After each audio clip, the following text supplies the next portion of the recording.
को नमस्कार, स्वागत करता हूं आपका अपने इस चैनल गॉड ऑनलाइन क्लासेस में।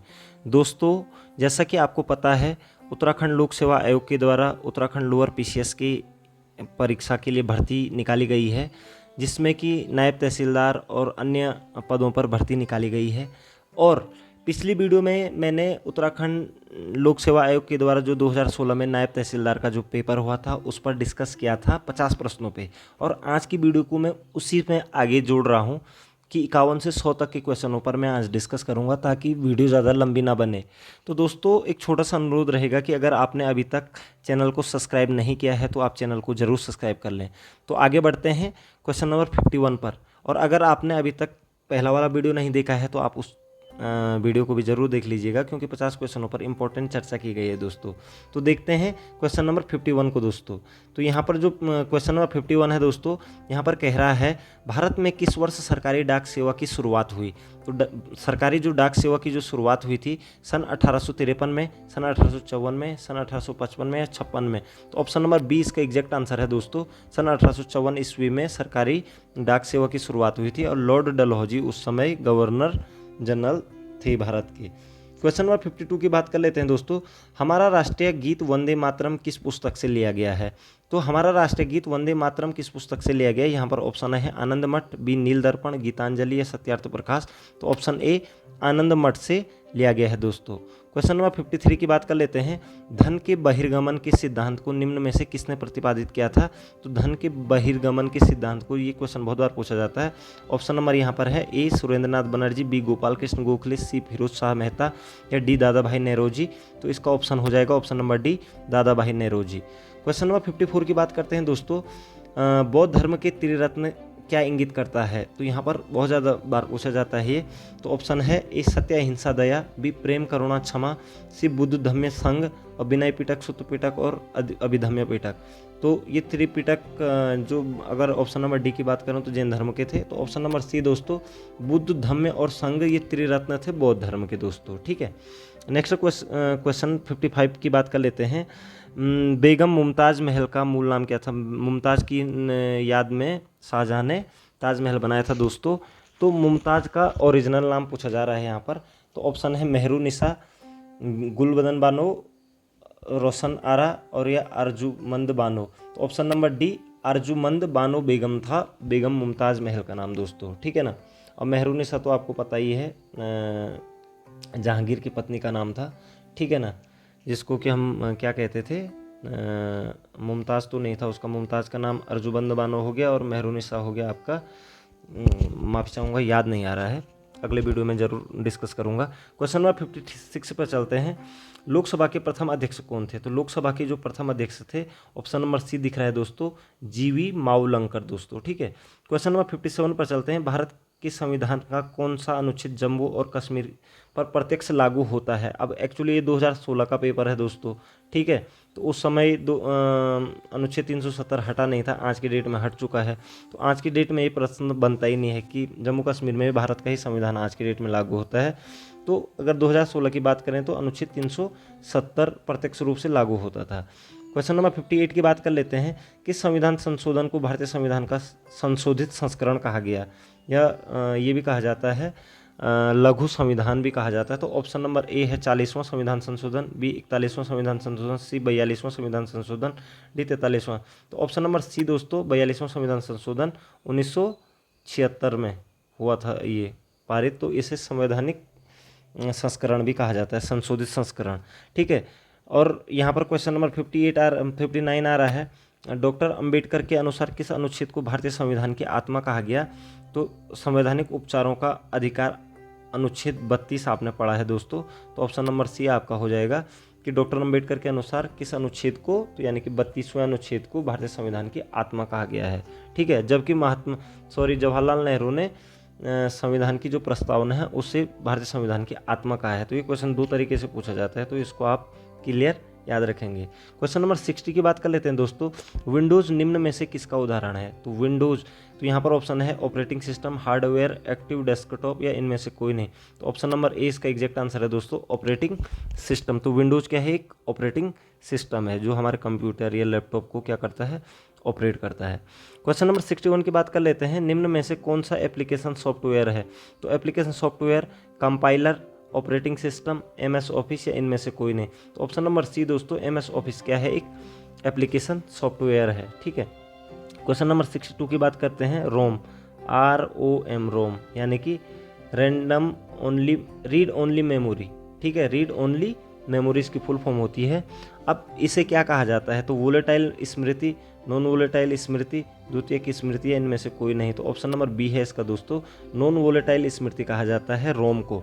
और अगर रैम पूछा जाता, RAM, RAM, random access memory की बात करते तो वो वोलेटाइल मेमोरी हो जाता दोस्तों। ठीक है, तो नेक्स्ट क्वेश्चन पर चलते हैं। क्वेश्चन नंबर 63, निम्न में से कौन इनपुट डिवाइस है? तो इनपुट और आउटपुट डिवाइस भी लगभग एग्जामों में पूछी जाती है। तो यहाँ पर है प्लॉटर, प्लॉटर से बाहर निकलता है यानी कि आउटपुट है। प्रिंटर से भी बाहर निकलता है, ये भी आउटपुट है। मॉनिटर, मॉनिटर भी हमें दिखाता है यानी कि बाहर निकालता है। और स्कैनर, स्कैनर हमारी चीज़ों को अंदर करता है, इन करता है, यानी कि ऑप्शन नंबर डी इसका सही हो जाएगा कि इनपुट डिवाइस कौन सा है? तो स्कैनर है दोस्तों। इसके अलावा कीबोर्ड आपका इनपुट डिवाइस है, माउस आपका इनपुट डिवाइस है। तो ये चीज़ आप याद रखेंगे। क्वेश्चन नंबर 64 आ रहा है दोस्तों आपके सामने। कुतुब मीनार की ऊंचाई कितनी है? तो ये बहुत बार पूछा जाता है। 100 मीटर, 150 मीटर, 85.5 मीटर, 72.5 मीटर। तो ऑप्शन नंबर डी इसका एग्जैक्ट आंसर है 72.5 मीटर दोस्तों। तो कुतुब मीनार की ऊंचाई आप याद रख लेंगे 72.5 मीटर। तो नेक्स्ट क्वेश्चन की ओर बढ़ते हैं। क्वेश्चन नंबर 65, इंटरनेट एक्सप्लोरर है एक। तो देखिए दोस्तों, यहाँ पर इंटरनेट से रिलेटेड भी क्वेश्चन आ रहे हैं। तो 5 क्वेश्चन लगभग आते हैं लोअर PCS में, तो इस चीज़ को आप याद रखेंगे। तो इंटरनेट एक्सप्लोरर है एक। तो internet explorer news reader, graphic package, web browser या इनमें से कोई नहीं। तो इंटरनेट एक्सप्लोरर एक क्या है? वेब ब्राउज़र, जैसे आपका गूगल क्रोम है। ठीक है, वैसे इंटरनेट एक्सप्लोरर क्या है? आपका एक वेब ब्राउज़र है। ठीक है। क्वेश्चन नंबर 66 की बात कर लेते हैं। भारत में प्रधानमंत्री मुद्रा योजना कब प्रारंभ की गई थी? तो प्रधानमंत्री जो मुद्रा योजना प्रारंभ की गई थी दोस्तों, क्योंकि ये 2016 का पेपर है। ठीक है, तो ये उसी हिसाब से पूछा गया है। तो जो प्रधानमंत्री मुद्रा योजना का जो प्रारंभ किया गया था वो ऑप्शन नंबर ए है, 8 अप्रैल 2015 को किया गया था प्रधानमंत्री मोदी के द्वारा। जब इनका नया नया कार्यकाल था तो प्रधानमंत्री मुद्रा योजना का प्रारंभ किया गया था। ठीक है, तो आपको इस तरीके से आप कहने का मतलब ये है कि आपको करंट अफेयर्स पढ़ना है। लगभग 10 से 15 क्वेश्चन करंट अफेयर्स के भी आपके सामने होंगे। नेक्स्ट क्वेश्चन देख लेते हैं। प्रधानमंत्री उज्ज्वला योजना की कुल बजट राशि कितनी है? तो यहाँ पर ये 2015-16 की पूछ रहा होगा। ठीक है, तो प्रधानमंत्री उज्ज्वला योजना की जो कुल बजट राशि थी, ऑप्शन नंबर डी, 8,000 करोड़ थी 2016 में, यानी कि ये क्योंकि उस समय का पेपर है दोस्तों। उसके बाद क्वेश्चन नंबर 68 की बात कर लेते हैं। बजट 2016-17 में भारत का वित्तीय घाटा कितना अनुमानित है? तो ये 2016-17 की बात कर रहा है और पेपर 2016 में हो रखा है। तो उस समय जो अनुमानित की गई थी दोस्तों वो ऑप्शन नंबर सी थी, 3.5%। तो आप नेक्स्ट टाइम का देखिएगा, ठीक है ना, कि 2021-22 के लिए क्या अनुमानित की गई है। तो इस तरीके से क्वेश्चन आपके सामने आ सकता है। उसके बाद नेक्स्ट क्वेश्चन इंपॉर्टेंट आ रहा है। अन्य पिछड़ी जातियों की केंद्रीय सूची में उत्तराखंड की किन जातियों को अगस्त 2015 में सम्मिलित किया गया? ठीक है, तो ये कह सकते हैं आपकी 1-1.5 साल पुराना आपको क्या पढ़ना है, करंट अफेयर्स पढ़ना है, क्योंकि जब पेपर होगा उससे 1 साल पुराना। तो यहाँ पर लगभग ये 2016 नवंबर में हुआ था ये पेपर, तो अगस्त 2015 का यहाँ पर क्वेश्चन पूछा गया है।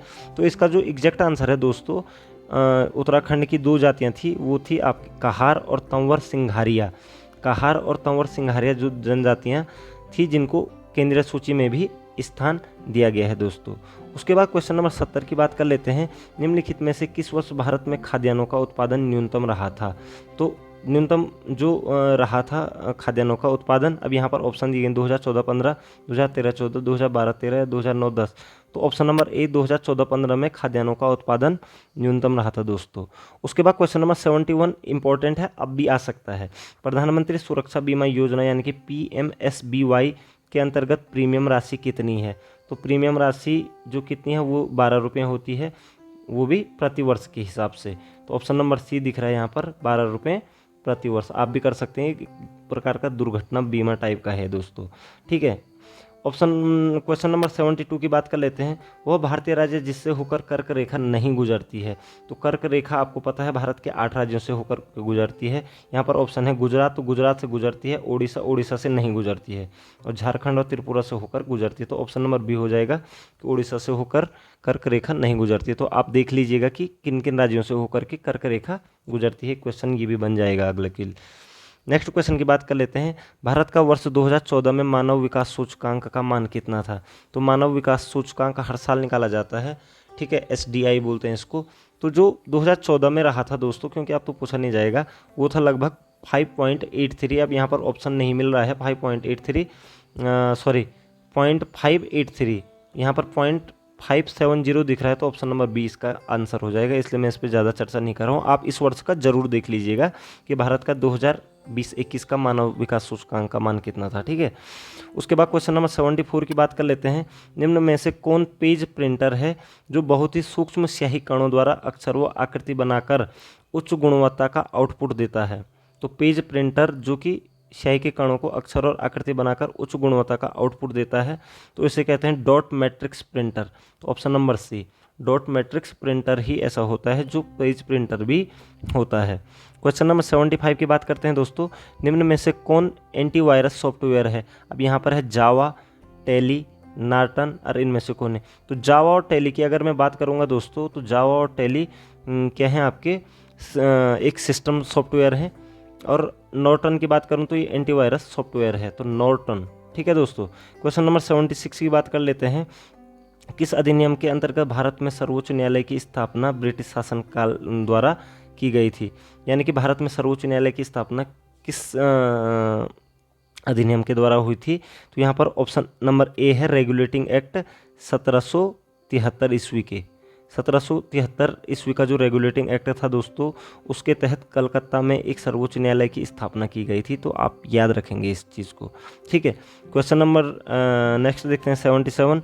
तुम्हारे लिए उपन्यास पुस्तक के रचयिता हैं। तो ये 2016 का है। तो आप अभी लेटेस्ट उत्तराखंड की जो पुस्तकें निकाली हैं या किसी आदमी ने निकाली हैं उत्तराखंड के, तो उन क्वेश्चनों को जरूर देखेंगे। तो तुम्हारे लिए उपन्यास के रचयिता हैं, यहाँ पर है शिवानी शैलेश मटियानी, मनोहर श्याम जोशी या हिमांशु जोशी। तो option number D Himanshu Joshi इसका एग्जैक्ट आंसर है। तुम्हारे लिए उपन्यास पुस्तक के रचयिता कौन है, हिमांशु जोशी। 78 क्वेश्चन की बात कर लेते हैं। वर्ष 2016 में 23वां राजीव गांधी सद्भावना अवार्ड प्रदान किया गया था। तो 2016 में दोस्तों सुभा मुदगल को किया गया था, राजीव गांधी सद्भावना अवार्ड दिया गया था, ठीक है। तो आप अभी 2020-21 का देख लीजिएगा, ठीक है। क्वेश्चन नंबर 79 की बात कर लेते हैं। उत्तराखंड राज्य के किस जनपद की सीमा राज्य के 7 जनपदों के साथ है। तो उत्तराखंड का सबसे ज़्यादा सीमा वाला जिला कौन सा है। तो वो भी पौड़ी है, और वो क्या है 7 जनपदों से सीमा है उसकी। तो ऑप्शन नंबर सी इसका हो जाएगा दोस्तों। क्वेश्चन नंबर 80 की बात कर लेते हैं। नर्मदा बचाओ आंदोलन का संस्थापक कौन था। तो ऑप्शन नंबर ए है अरुणा राय, बी अरुंधति रॉय, सी मेधा पाटकर। तो ऑप्शन नंबर सी एग्जैक्ट है। नर्मदा बचाओ आंदोलन के संस्थापक थे मेधा पाटकर दोस्तों। क्वेश्चन नंबर 81 की बात कर लेते हैं। भारत और नेपाल के मध्य कौन सी नदी सीमा बनाती है। तो सरयू, रामगंगा, काली या पिंडर। तो ऑप्शन नंबर सी है दोस्तों, काली नदी है जो भारत और नेपाल के बीच में सीमा बनाती है, ठीक है। क्वेश्चन नंबर 82 की बात कर लेते हैं। गूगल है एक, तो गूगल में आप क्या करते हैं, कोई भी चीज़ सर्च करते हैं। तो ऑप्शन नंबर ए हो जाएगा दोस्तों। गूगल एक क्या है, सर्च इंजन है दोस्तों। नेक्स्ट क्वेश्चन पर चलते हैं 83 क्वेश्चन पे। अब यहाँ पर थोड़ा विज्ञान के क्वेश्चन आ रखे हैं दोस्तों, तो ये चीज़ आपको देखनी है। 83 रक्त का थक्का बनने हेतु कौन सा विटामिन आवश्यक है। तो रक्त का थक्का बनने के लिए दोस्तों आप सभी जानते हैं विटामिन के। तो ऑप्शन नंबर सी। तो रक्त का थक्का बनने के लिए कौन सा विटामिन आवश्यक है, विटामिन के, जिससे कि जब जैसे हमारा हाथ कट जाता है तो उसके बाद रुक जाता है, यानी कि उसका थक्का बन जाता है, तो उसे रक्त का थक्का बनना कहते हैं। तो विटामिन के की वजह से ही थक्का बनता है। क्वेश्चन नंबर 84 की बात कर लेते हैं। लवणीय जल में उगने वाले पौधे को कहते हैं। यहाँ पे है हाइड्रोफाइट्स, मीजोफाइट्स, हेलोफाइट्स या थैलोफाइट्स। तो ऑप्शन नंबर सी दोस्तों, लवणीय जल में उगने वाले पौधे को क्या कहते हैं, हेलोफाइट्स, फाइट्स कहते हैं। ये चीज़ आप क्लियर याद रखेंगे। क्वेश्चन नंबर 85 की बात कर लेते हैं। जैव प्रौद्योगिकी संस्थान स्थित है, तो ये उत्तराखंड का पूछ रहा है कि उत्तराखंड का जैव प्रौद्योगिकी संस्थान कहाँ है। तो आपको पता होना चाहिए दोस्तों, ये पंतनगर में है, तो ऑप्शन नंबर डी। तो जैव प्रौद्योगिकी संस्थान कहाँ है आपका, पंतनगर में। क्वेश्चन नंबर 86 की बात कर लेते हैं। निम्नलिखित में से कौन सा मांसपेशीय प्रोटीन है। तो यहाँ पर ऑप्शन है मायोसिन, केरोटीन, लाइसोजाइम या हीम। तो ऑप्शन नंबर ए मांसपेशी मायोसिन, याद रखिएगा। मांसपेशीय प्रोटीन किसे कहते हैं, मायोसिन को कहते हैं दोस्तों। क्वेश्चन नंबर 87 की बात कर लेते हैं। निम्नलिखित में से किन तरंगों को ध्रुवीकृत नहीं किया जा सकता है। तो ध्रुवीकृत किन तरंगों को नहीं किया जा सकता है। ऑप्शन नंबर है ध्वनि तरंग, रेडियो तरंग, पराबैंगनी तरंग, एक्स किरणें। तो ऑप्शन नंबर ए है दोस्तों, ध्वनि तरंगों को ध्रुवीकृत नहीं किया जा सकता है। क्वेश्चन नंबर 88 की बात कर लेते हैं। RH फैक्टर नाम का आधार है। तो RH फैक्टर जो दिया गया था, क्योंकि ब्लड में RH फैक्टर होता है, तो यहाँ पर ऑप्शन है ए चमगादड़, रीसस बंदर, गेंडा या चूहा। तो ऑप्शन नंबर बी रीसस बंदर से लिया गया था RH फैक्टर, याद रखिएगा। क्वेश्चन नंबर 89 की बात कर लेते हैं। एक उपग्रह का उपयोग होता है संचार हेतु, बिल्कुल होता है। मौसम की भविष्यवाणी हेतु भी उपग्रह का उपयोग होता है। सी कृषि एवं वानिकी हेतु, ये भी बिल्कुल सही। तो ऑप्शन नंबर डी हो जाए, उपरोक्त सभी के लिए उपग्रह का प्रयोग किया जाता है। अब क्वेश्चन नंबर 90 की बात कर लेते हैं दोस्तों। यहाँ पर मार्स गैस, तो मार्स गैस होती है, तो ऑप्शन नंबर ए बिल्कुल सही है, मीथेन। मार्स मीथेन, मो दोनों आ रहा है। मार्स गैस कौन सी होती है, मीथेन, जो कि ज़मीन में पाई जाती है। ठीक है। क्वेश्चन नंबर 91 की बात कर लेते हैं। मानव जीनोम का अनुक्रमण सफलतापूर्वक किया गया। तो मानव जीनोम का अनुक्रमण सफलतापूर्वक किस वर्ष किया गया। तो यहाँ पर ऑप्शन है 1995 में, वर्ष 2001 में, वर्ष 2010 में, वर्ष 2015 में। तो दोस्तों वैसे जो मानव जीनोम का अनुक्रमण जो किया गया था वो 2003 में किया गया था, लेकिन यहाँ पर ऑप्शन नहीं मिल रहा है, तो ऑप्शन नंबर बी आपका सही हो जाएगा, सन 2001 ईस्वी में। ठीक है दोस्तों। क्वेश्चन नंबर 92 की बात कर लेते हैं। डीएनए में नहीं पाया जाता है। डीऑक्सीराइबो न्यूक्लिक अम्ल कहा जाता है, डीएनए का पूरा नाम है। तो इसमें क्या नहीं पाया, ये कह रहा है ग्वाइनिन, एडिनिन, यूरेसिल या इनमें से कोई नहीं। तो ऑप्शन नंबर सी यूरेसिल नहीं पाया जाता है डीएनए में। बाकी ग्वाइनिन, थाइमिन, एडेनिन और साइटोसिन पाए जाते हैं दोस्तों। ठीक है। तो यूरेसिल आरएनए में पाया जाता है, तो डीएनए में नहीं पाया जाता है। क्वेश्चन नंबर 93 की बात कर लेते हैं। 2016 में थॉमस कप जीतने वाला पहला यूरोपीय देश बन गया। तो 2016 की बात की गई है। आप 2020 से किसका देख लीजिएगा। सबसे पहले तो आप ये देख लीजिएगा थॉमस कप का संबंध किस खेल से है। तो थॉमस कप आपका बैडमिंटन से है दोस्तों, बैडमिंटन। ठीक है। तो थॉमस कप का संबंध किससे है, बैडमिंटन से। और 2016 में जीता था इसको डेनमार्क ने, स्वीडन को हराया। मैं इसलिए भी बता पा रहा हूँ दोस्तों आपको, क्योंकि मेरा ये एग्ज़ाम क्लियर हुआ था। ठीक है। और 113 नंबर मेरे आए हुए थे। ठीक है। अगला क्वेश्चन की बात कर लेते हैं। Question number 94। वनों की कटाई पर प्रतिबंध लगाने वाला दुनिया का पहला देश कौन बन गया है। तो उस समय का करंट अफेयर्स का क्वेश्चन था ये। तो वनों की कटाई पर प्रतिबंध लगाने वाला दुनिया का जो पहला देश है दोस्तों वो है नॉर्वे, बी नॉर्वे। ठीक है। ओस्लो यहाँ की राजधानी है।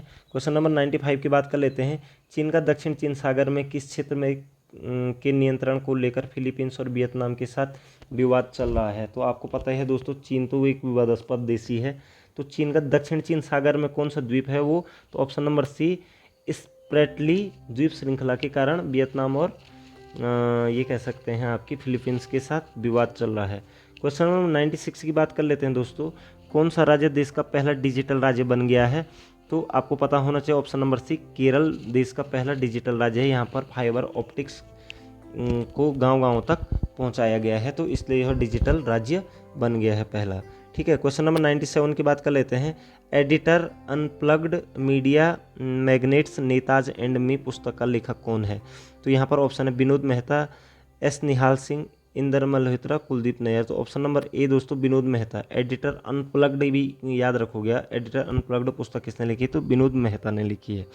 क्वेश्चन नंबर 98 आ रहा है दोस्तों। अब ये 2016 का पूछा गया है। 63वें राष्ट्रीय फिल्म पुरस्कार समारोह में किस फिल्म को सर्वश्रेष्ठ फिल्म चुना गया। तो आपको पता होना चाहिए 63वें राष्ट्रीय फिल्म पुरस्कार समारोह में किस फिल्म को सर्वश्रेष्ठ फिल्म चुना गया।